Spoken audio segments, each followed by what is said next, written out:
संस्कार स्टडीज के YouTube channel में एक बार फिर से आपका स्वागत है। हम पढ़ रहे थे राजस्थान का जीके और राजस्थान जीके में राजस्थान की जो कला संस्कृति है उसके बहुत सारे टॉपिकों पर चर्चा हमने कर ली थी। आज मैं आपके लिए एक नया टॉपिक लेकर आया हूं जिसका नाम है राजस्थान के त्योहार। त्योहार कौन कौन से त्योहार है जो मनाए जाते हैं राजस्थान में, तो त्योहारों के विषय में चर्चा करेंगे। और त्योहारों से संबंधित परीक्षा में लगभग प्रश्न पूछा जाता है कि कौन सा त्योहार कब आता है, कब मनाया जाता है, तो आपको वो सारा याद रखना है कि कौन सा त्योहार कब आता है। और त्योहारों के बारे में जो पूछा जाता है तो जो अंग्रेजी महीने हैं जनवरी फरवरी उस हिसाब से नहीं पूछा जाता है, जो हिंदी महीने हैं अपने हिंदी महीनों के हिसाब से पूछा जाता है प्रश्न। तो आपको जो हिंदी महीने चलते हैं उनके नाम आपको याद रखने हैं, जैसे चैत, बैसाख, जेठ, आषाढ़, सावन, भाद्रपद, आसोज, काती, मंगसर, पौष, माह, फागण। तो अपने जो राजस्थानी मारवाड़ी एक तरह से भाषा है उसी भाषा में आप याद रख सकते हो, अच्छे से याद रहेंगे आपको। चैत, बैसाख, जेठ, साढ़, सावन, भादु, आसोज, काती, मंगसर, पौष, माह और फागण 12 महीने। जैसे अंग्रेजी महीने 12 होते हैं जनवरी से दिसंबर, वैसे ये महीने भी 12 महीने चलते रहते हैं, तो ये आपको याद रखने हैं। सबसे पहला जो महीना है वो चैत का महीना, सबसे पहला महीना चैत का महीना होता है। और एक महीने में 2 पक्ष होते हैं, एक महीने में 2 पक्ष होते हैं, एक कृष्ण पक्ष होता है, एक शुक्ल पक्ष होता है, एक कृष्ण पक्ष और एक शुक्ल पक्ष।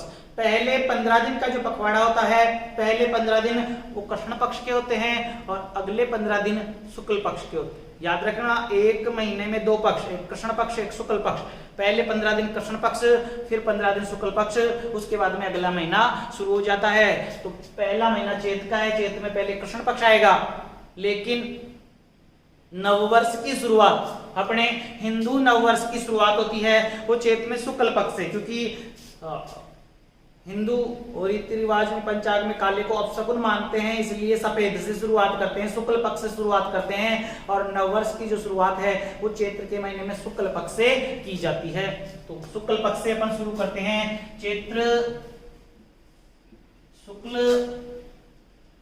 शुक्ल एकम, और ये जो चैत्र शुक्ल एकम है इस दिन आता है नववर्ष, हिंदू नववर्ष। वैसे नववर्ष 1 जनवरी को अंग्रेजी महीनों के हिसाब से, लेकिन हिंदू नववर्ष की शुरुआत कब होती है, तो ध्यान रखना हिंदू नववर्ष की जो शुरुआत होती है वो चैत्र शुक्ल एकम से हिंदू नववर्ष की शुरुआत होती है। और इसी दिन आता है अरुंधति व्रत भी इसी दिन आता है, अरुंधति व्रत, हिंदू नववर्ष या अरुंधति व्रत चैत्र शुक्ल एकम।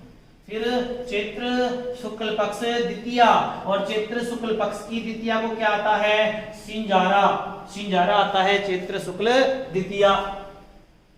चैत्र शुक्ल पक्ष तृतीया, और चैत्र शुक्ल तृतीया को आती है गणगौर। और गणगौर के बारे में कहा जाता है कि तीज तिवारा ले उठी और ले डूबी गणगौर, यानी राजस्थान में त्योहारों की जो शुरुआत है वो मानी जाती है तीज से, और त्योहारों का अंत जो माना जाता है वो गणगौर से माना जाता है। और गणगौर आती है चैत के महीने में, चैत्र शुक्ल तृतीया को गणगौर।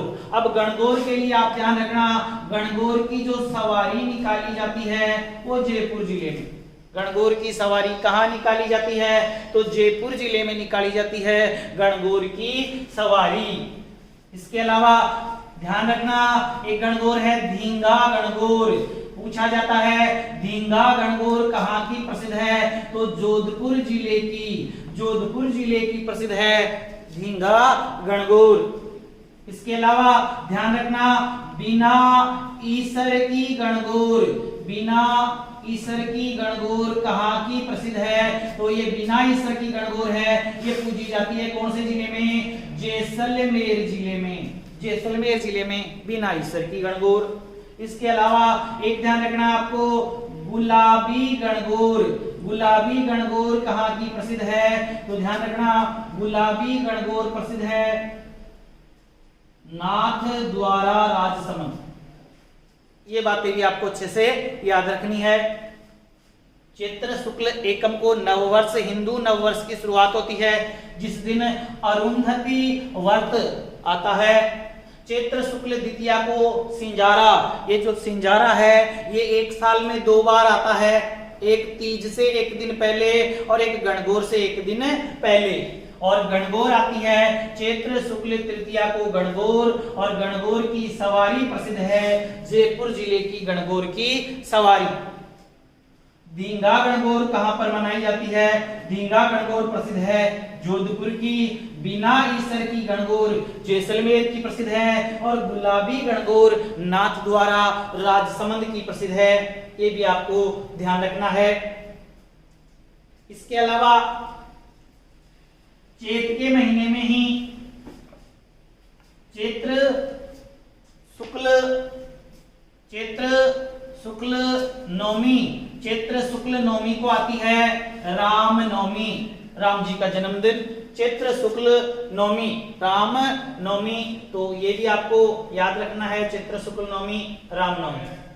फिर इसके बाद में चैत्र शुक्ल एकम से नवमी नवरात्र आते हैं। चैत्र शुक्ल एकम से नवमी तक ये नवरात्रे भी एक साल में 2 बार, वैसे तो नवरात्रे लगभग 12 महीने में 24 बार आते हैं, लेकिन नवरात्रे जो है एक साल में 2 बार। एक चैत्र के महीने में नवरात्रे एक साल में 2 बार, एक चैत्र के महीने में, एक आश्विन के महीने में, आशोज के महीने में। तो चैत्र शुक्ल एकम से नवमी नवरात्रे और आश्विन शुक्ल एकम से नवमी आते हैं नवरात्रि। तो ये नवरात्रि भी आपको याद रखने हैं, चैत्र के महीने में एकम से नवमी तक आते हैं नवरात्रि। तो ये चैत्र, और चैत्र में भी शुक्ल पक्ष, चैत्र शुक्ल पक्ष के ये त्योहार हैं। चैत्र शुक्ल एकम नववर्ष, अरुंधति व्रत, चैत्र शुक्ल द्वितीया सिंजारा, चैत्र शुक्ल तृतीया गणगौर, और गणगौर की सवारी जयपुर की प्रसिद्ध है। चैत्र शुक्ल नवमी राम नवमी, भगवान राम जी का जन्मदिन। राम और सीता जी छोटी थी तो ये याद रखना कि जन्मदिन बाद में आएगा, और राम जी बड़े थे तो राम जी का जन्मदिन पहले आएगा। यहाँ राम जी का जन्मदिन आ गया चैत्र में, तो सीता जी का जन्मदिन आएगा अगले महीने में बैसाख में। चैत्र शुक्ल नवमी राम नवमी, और चैत्र शुक्ल एकम से नवमी तक आते हैं नवरात्रे। तो ये आपको याद रखने हैं। अब शुक्ल पक्ष के बाद में अगला महीना शुरू हो जाएगा, क्योंकि कृष्ण पक्ष को बाद में पढ़ेंगे। नववर्ष की शुरुआत शुक्ल पक्ष से हो रही है, तो शुक्ल पक्ष, और शुक्ल पक्ष के बाद में अगला महीना, चैत्र के बाद में अगला महीना कौन सा आएगा? बैसाख। चैत्र के बाद में बैसाख।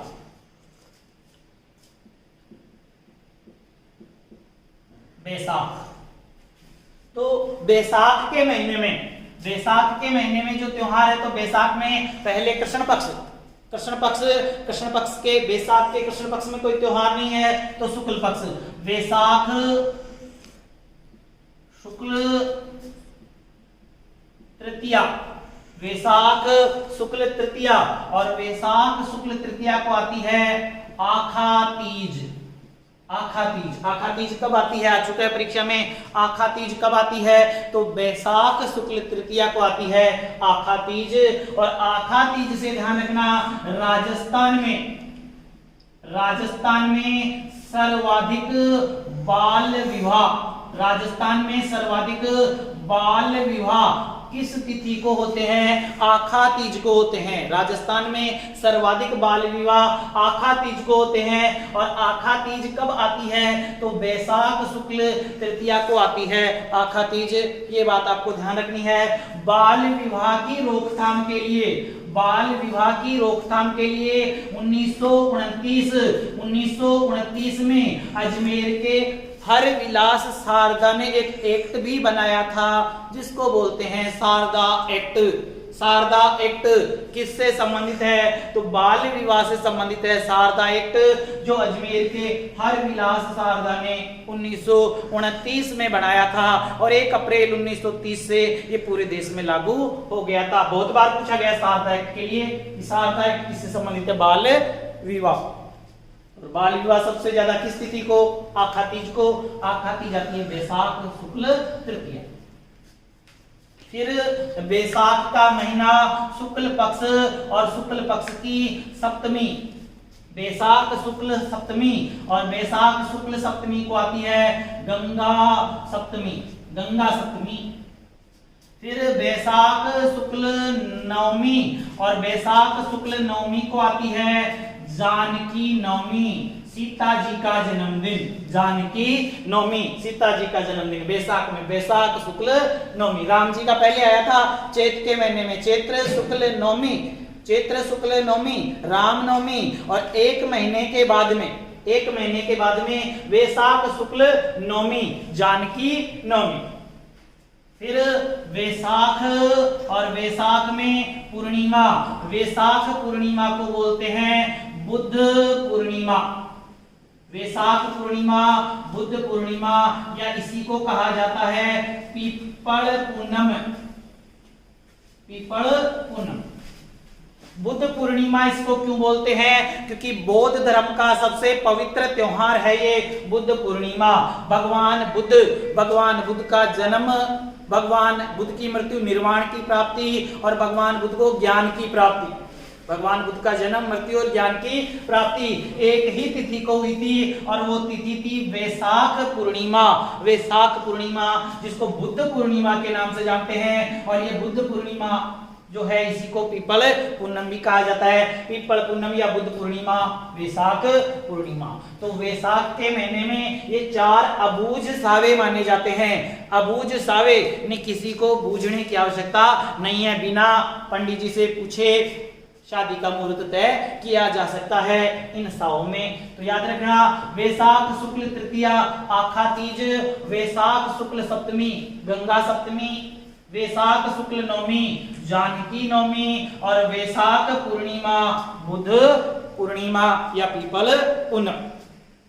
शुक्ल पक्ष गया, इसके बाद में अगला महीना आएगा, वैशाख के बाद में कौन सा महीना आएगा? जेठ का महीना, ज्येष्ठ, और ज्येष्ठ में कृष्ण पक्ष, कृष्ण पक्ष में अमावस्या, तो ज्येष्ठ अमावस्या।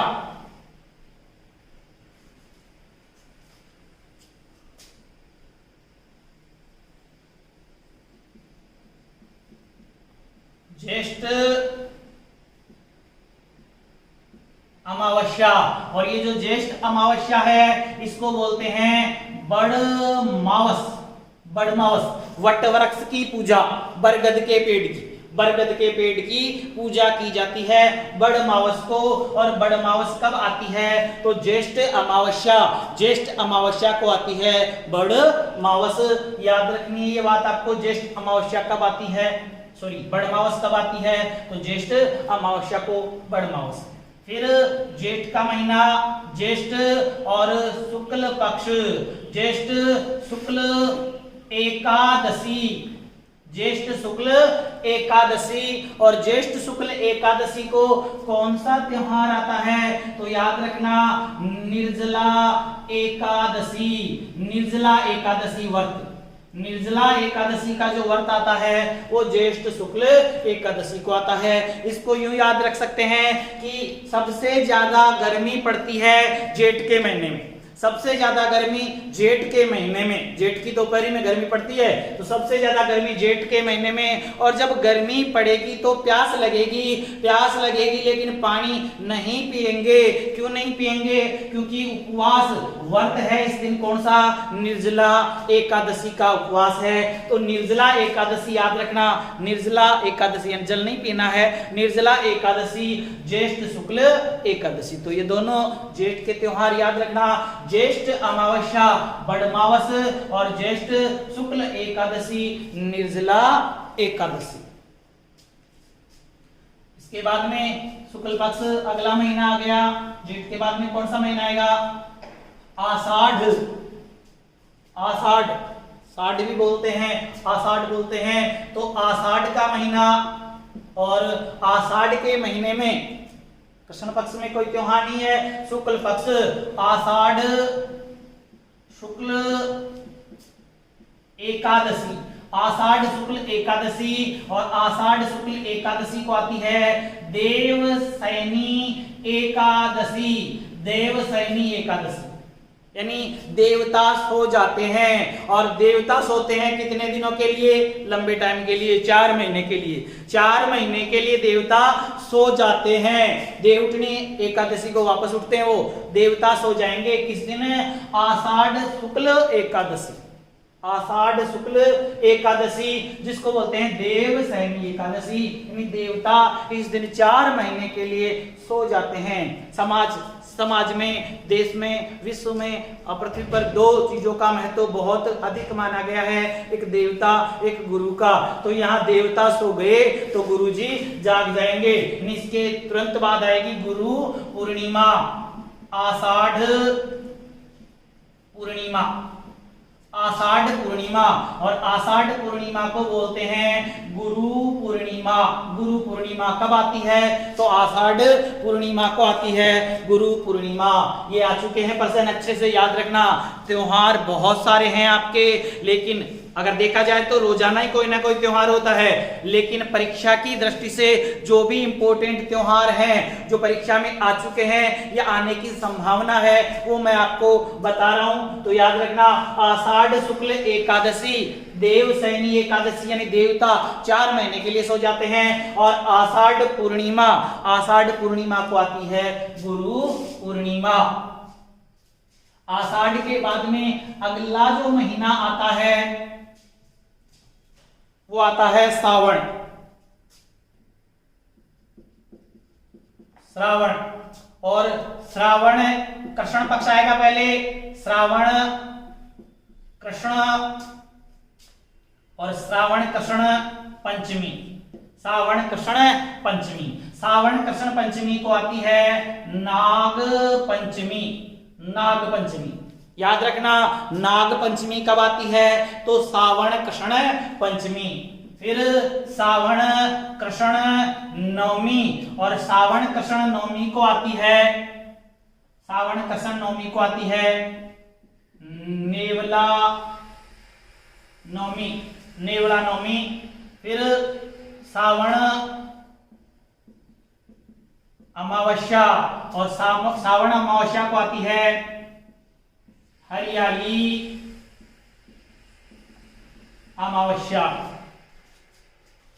इन तीनों को कैसे याद रखोगे आप, उसका तरीका मैं आपको बता देता हूं। श्रावण कृष्ण पंचमी नाग पंचमी, श्रावण कृष्ण नवमी नेवला नवमी, और श्रावण अमावस्या हरियाली अमावस्या। तो याद रखना कि श्रावण के महीने में बरसता है मई, बरसात। श्रावण के महीने में मई बरसता है, और जब मई बरसता है तो चारों तरफ पानी ही पानी भर जाता है। जब चारों तरफ पानी भर जाएगा, वो पानी भरेगा तो बिलों में भी पानी जाएगा, और जब बिलों में पानी जाएगा तो बिल में से कौन बाहर आएंगे? सांप बाहर आएंगे, चूहे भी आएंगे, लेकिन चूहों की कोई जयंती नहीं है, सांप की जयंती है नाग पंचमी। सांप बाहर आएंगे, तो श्रावण के महीने में मई बरसेगा तो सांप बाहर आएंगे, यानी नाग पंचमी कौन से महीने में? श्रावण में। सांप का रंग काला होता है तो कौन से पक्ष में? कृष्ण पक्ष में। और पंचमी है तो किस दिन आएगी? पंचमी के दिन आएगी। ये याद रखना आपको। श्रावण के महीने में मई बरसेगा, पानी भर जाएगा, बिल में से सांप आएंगे। श्रावण के महीने में सांप का रंग काला तो कृष्ण पक्ष में, और पंचमी है तो पंचमी नाग पंचमी। नाग पंचमी पूछे आपसे कि कब आती है? तो श्रावण कृष्ण पंचमी को आती है नाग पंचमी। अब सांप आ गए, सांप से डर लगता है तो सांप से कोई लड़ने वाला भी चाहिए, और सांप से कौन लड़ता है? लड़ने के लिए बुलाएंगे किसको? नेवड़े को। नेवड़ा लड़ता है सांप से तो नेवड़े को बुलाएंगे, तुरंत ही बुलाएंगे, नहीं तो सांप खा जाएगा। और इसके तुरंत बाद जो नवमी आएगी, नेवड़ा नवमी है तो तुरंत बाद जो नवमी आएगी, यानी श्रावण कृष्ण नवमी को आएगी नेवड़ा नवमी, जिसको निड्री नवमी भी बोलते हैं, यानी डरना नहीं है। निड्री नवमी डरना नहीं है सांप से, क्योंकि नेवड़ा आ गया है। तो श्रावण कृष्ण पंचमी नाग पंचमी, और श्रावण कृष्ण नवमी नेवड़ा नवमी या निड्री नवमी। सावन में मई बरसेगा, और मई बरसेगा तो चारों तरफ क्या हो जाएगी?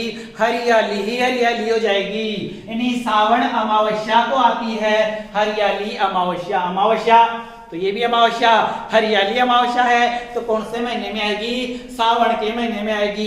क्यों आएगी? क्योंकि सावन में में बरसने से चारों तरफ हरियाली ही हरियाली हो जाएगी। तो ये आपको अच्छे से याद रखने हैं। सावन कृष्ण पंचमी, नाग पंचमी, सावन कृष्ण नवमी, नेवड़ा नवमी और सावन अमावस्या, हरियाली अमावस्या। इसके बाद में कृष्ण पक्ष गया सावन का, फिर आएगा शुक्ल पक्ष। सावन के महीने में शुक्ल पक्ष और श्रावण शुक्ल द्वितीया,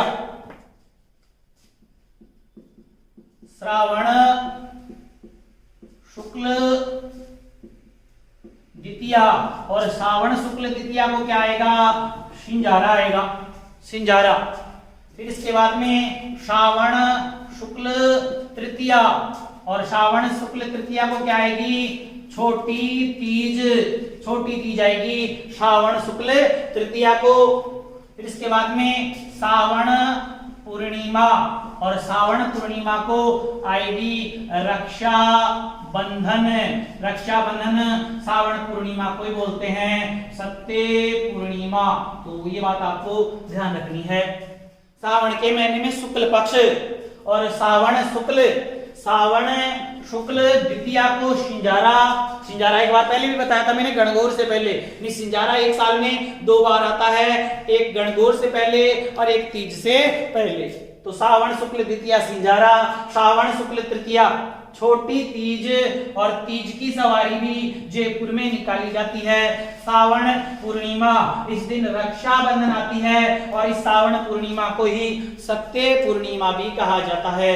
रक्षाबंधन, रक्षाबंधन से याद रखना, इस रक्षाबंधन के दिन मानसरोवर जो यात्रा करते हैं, यानी अमरनाथ, अमरनाथ में भगवान शिव की जो बर्फ की मूर्ति बनती है, बर्फानी बाबा की भगवान शिव की, वो किस दिन बनती है, तो इस रक्षा बंधन के दिन बनती है भगवान शिव की बर्फ की मूर्ति अमरनाथ में, ये आपको याद रखना है।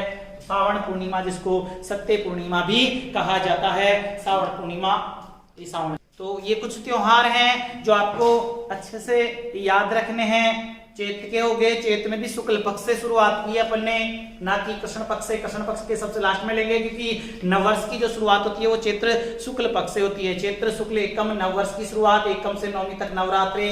चैत्र शुक्ल द्वितीया को सिंजारा, चैत्र शुक्ल तृतीया को आती है गणगौर, चैत्र शुक्ल अष्टमी, याद रखना चैत्र शुक्ल अष्टमी अशोका अष्टमी आ चुका है परीक्षा में। अशोका अष्टमी कब आती है, तो चैत्र शुक्ल अष्टमी को आती है अशोका अष्टमी। चैत्र शुक्ल नवमी रामनवमी आती है। इसके बाद में चैत्र के बाद में बैसाख, और बैसाख में मैंने शुक्ल पक्ष में बैसाख शुक्ल तृतीया आखा तीज, बैसाख शुक्ल सप्तमी गंगा सप्तमी, बैसाख शुक्ल नवमी जानकी नवमी और बैसाख पूर्णिमा बुद्ध पूर्णिमा पीपल पूनम। उसके बाद में ज्येष्ठ अमावस्या बड़मावस, ज्येष्ठ शुक्ल एकादशी निर्जला एकादशी, ज्येष्ठ के बाद में आषाढ़ शुक्ल एकादशी देवसैनी एकादशी, आषाढ़ पूर्णिमा गुरु पूर्णिमा। उसके बाद में सावन, और सावन में कृष्ण पक्ष, सावन कृष्ण पंचमी नाग पंचमी, सावन कृष्ण नवमी नेवड़ा नवमी निड्री नवमी, सावन अमावस्या हरियाली अमावस्या, फिर सावन शुक्ल द्वितीया सिंजारा, सावन शुक्ल तृतीया छोटी तीज और सावन पूर्णिमा